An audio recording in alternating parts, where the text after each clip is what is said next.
Hello, এটা রবিবারে গিয়ে প্লাজোটা কিনেছি চারমিনার থেকে। আর একটা ড্রেস কিনেছি, সেটা পরে দেখাবো। একটু হালকা পাতলা একটু দেখিয়েছিলাম। চলো কি রান্না করেছি। এখানে হচ্ছে সিম দিয়ে, আলু দিয়ে, পেঁয়াজ কলি দিয়ে তোমাদের দাদাভাইয়ের ফেভারিট তরকারি রান্না করেছি। খেতে কেমন লাগে জানি না। আর এখানে আছে লেবু। আর আমি একটু ঝোল খেতে পছন্দ করি, তার জন্য ফুলকপি দিয়ে, আলু দিয়ে, পেঁয়াজ কালি দিয়ে, মাছ দিয়ে ঝোল করেছি। তুমি মাছ বেশি খাবো না, কারণ আমার কালকে উল্টো হয়েছে, তার জন্য।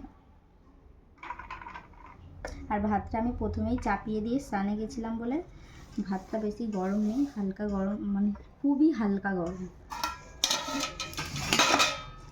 কি চালের রাইস বলো তো?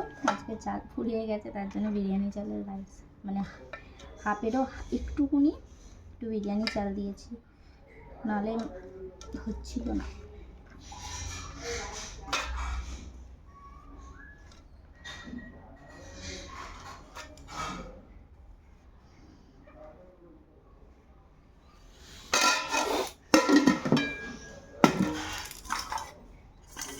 আজকে ভাজাভুজি কিছুই করি না, আজকে 2 পদের তরকারি করেছি শুধু। আর লবণ, তোমাদের দাদা ভাইয়ের লবণ ছাড়া খেতে পারে না। তো চলো খাওয়া দাওয়া করে নিই, টাটা।